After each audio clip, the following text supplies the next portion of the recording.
I'm Farrar. I'm Jill. We're Simplify Homeschool. And you can find us obviously on this video. We're right here. We're here. It's real. But also at our website, www.simplify4you.com, and in our group, College Confident Homeschoolers. And on YouTube. And they're on YouTube watching this, I assume. No, it could be in our group. Oh, it's true. Or it could be on Instagram. Yeah. Or on Facebook page. We're everywhere. So don't assume anything. Like a modern business. Okay, so we wanted to talk about, and I think maybe it's important to say, this is late March. 2025. Yes. Because it's going to be a dated video. Yeah, I think it'll be dated. We might even have to take it down after a little while. Yeah, and it's not going to be a long video. No. Yeah. I think, we want to talk about sort of what's going on right now in higher education and admissions that has implications if you have a student who's in the pipeline or, getting ready to start college, or maybe in the early years of college, particularly. Because just the number of changes in the federal government right now is just mind-boggling. And overwhelming. And they're particularly having a massive impact on education. And I would just say, whether you sort of think, oh, it's great or not, it's definitely causing a lot of chaos and uncertainty. And across the board. Across the board for what are, what's going to happen. And there's just so many open questions. I think the big takeaway is that you should be researching and staying on top of all this as much as you can. Yeah. But that so many of us don't actually know what's going to change and what it's going to look like, but that things are changing. I think one of the takeaways, I think one of the takeaways should be if there are policies and things that, your student is going to benefit from or that you're using, particularly vis-a-vis student loans or programs or things, you should just be recording and screenshotting things on a level that you haven't maybe been in the past, because we have come to rely on, outside things to keep our records and our ability to just sort of pull up our FAFSA data and things like that. Because of the sort of rolling changes, whether intentionally or unintentionally, some of that may go away.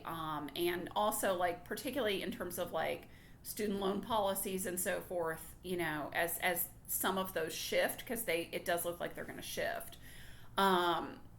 Just be sure that you're keeping an eye on, what were the terms that you signed on, your kid signed on for. So I think those are just important takeaways. And also, I think a takeaway is just there's no way to navigate this. You just have to guide your kid and live your life. And so I think that's a huge takeaway. Yeah. Because a lot of people, and I mean, I am absolutely devastated by what's going on right now, personally. Because it's affecting my family and me on such a huge level. But I don't sit around and talk about it all the time, because it's too much for me emotionally. And I think especially for families with young adults who are just about ready to start college or maybe a few years off. Yeah. You don't want to frame it so they think it's the end of the world and they're not going to have any chances or choices or any good opportunities, or research is all gone and it's just horrible now, because that gets in their mind and it can be too much for them and they're young. I know. Yeah. You definitely don't want to go, well, your college future is ruined. Don't say those things to them. We're too late. Yeah. Because first of all, we don't know everything. So, practically speaking, what we do know is that this administration is in the process of dismantling the Department of Education. And the Department of Education has a number of things that they do that have a big impact on how students experience higher education in particular. Yeah. And some of those things are going to be relegated to other departments potentially, or relegated to the states. But even if those things are all relegated to other departments and to the states, there's going to be chaos in that transition. So it's just and you impossible just don't know how for there long not the transition's going to be. And, right. Yeah. Additionally, there are tons of lawsuits going on. Some of those are challenging, the federal government, challenging the executive branch's ability to dismantle some of these institutions that were set up by the legislative branch, and also challenging around the funding and so forth. So that's one aspect. Another is that there also ongoing are these challenges to some of the disability accommodation legislation as it exists. Some of those challenges are in the federal level, and others are at the state level. And it's also just sort of clear from the tone of the administration that they want to do away with a significant number of disability accommodations. Now, those are supposed to be protected under this law IDEA that was passed in the early 90s, I believe, and that is what makes, like IEPs and 504 plans and so forth, the law and a requirement for K-12 education, and also what makes disability accommodations, and that's disability accommodations, for every type of disability. That's what makes those also the law for higher education. And as the sort of oversight of those is relaxed significantly, which is definitely in progress right now, and as there are challenges to those laws, some of those disability accommodations may, practically speaking, go away, even if they continue to be legally required.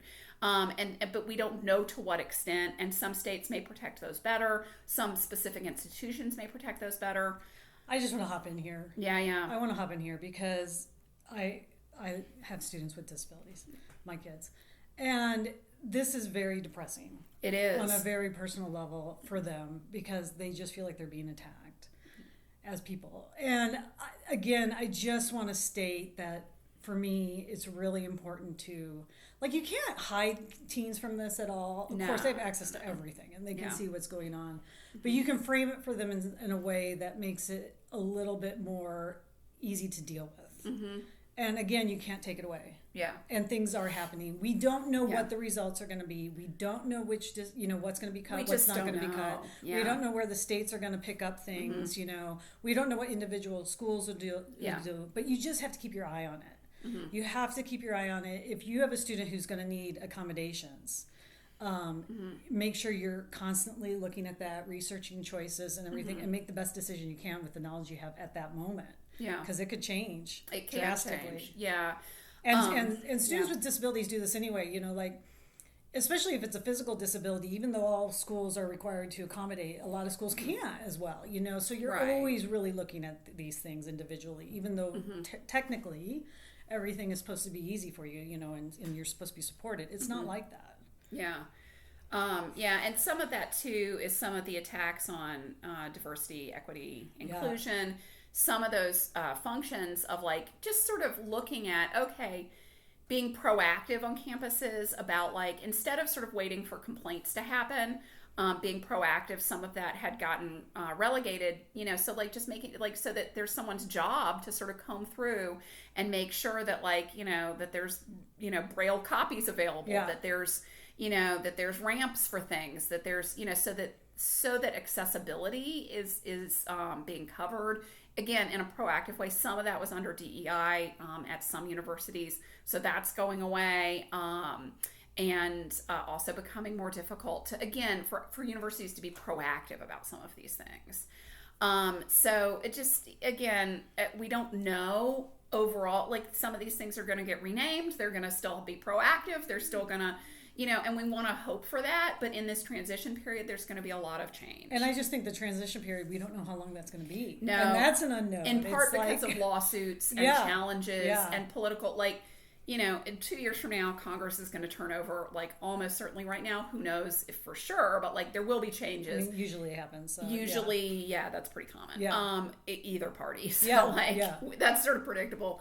But we don't know, what sort of people will be in charge then either. We just don't know, and how much this is going to be a priority at that point. So, all of that is a big question. It's the same with lots of parents are worried about research opportunities for their kids. Yeah, so research opportunities is another thing. I'm in a med group, admissions group on Facebook, and things are being cut already, and obviously it's being my son's seeing at NC State all the cuts, and That's another unknown, but like if you start freaking out about it in front of the kids, then they might be worried, like, well, should I even go to college? Will I have any research opportunities? Should I be there? Is this the right time? And it's just, I think it's really for students who are looking at pre-med, I think that's the group, or, just an academic science, like PhD kind of path. Those are the areas where they're going to be most impacted by this. A lot of students are just interested in research because they're just interested in being involved in those processes. And I think they're going to lose a lot of opportunities. Just honestly, everybody is. Especially summer undergraduate research. Summer undergraduate research seems to be really tough this summer. Yeah. But additionally, all of it is just, it's just going to be tough. And I think we don't know, some people are talking about, small schools may be better now for research, even though they don't have as big grants. They're less impacted. Some of those, they can make up the funding sometimes. Other times people are saying, no, the big institutions still have a lot more structural, even though they're having to get rid of a lot of projects. There's still going to be more structure, but then there may be more competition, especially for like undergrads. But we don't know because the fallout for that hasn't happened yet. Yeah. And again, those things are also getting challenged because they're things that were funded by Congress, but now the executive branch has cut. And so again, this is a push-pull there. I feel like this particular moment is just so hard. Like in a year or two, I think we'll know so much more. Yeah. It'll be easy to make decisions. It's just such an unknown right now. It is. It's like, how do I advise my student the best? There's, and I think, again... Just keep moving forward, I think. Yep. You just have to move with the information that we have now and just be aware of it. Okay. And then the other thing that's changing is, of course, loans. And that, we just don't know. They're talking about cuts to Pell Grants. That would be really, I think, very sad. Detrimental. And for all lower income students. Additionally, they're changing some of the things about how federal student loans work, and we just don't know. I think that a lot of these changes are going to be hardest for borrowers who agreed to plans and then fulfill their end of those plans. And then now the government is changing the rules of the loan. And so, like, they agreed to, do certain things, like maybe do public service work or, to pay certain payments over X amount of time, and then the rest of the loan would be forgiven. So they've signed on to some of these things. And that's mostly older folks. That's mostly adults. But if sometimes it is like your young adults, or maybe your student planned for that. Like, okay, I'm going to take out these loans in part because I'm going to go, take a teaching job for a few years in order to qualify for like loan forgiveness. And so maybe those things might go away, but we don't know. Check your, I would advise this as someone who has a loan still. Yeah. I just checked it right before this. Yeah. Things are changing, and it's, changing almost screenshot. Not just the information, but also like the terms. Well, and you can see like often one big loan has lots of little loans in it, and look at your terms for each one and what it says. And I just screenshotted when it's supposed to be over because mine has an end date. Right.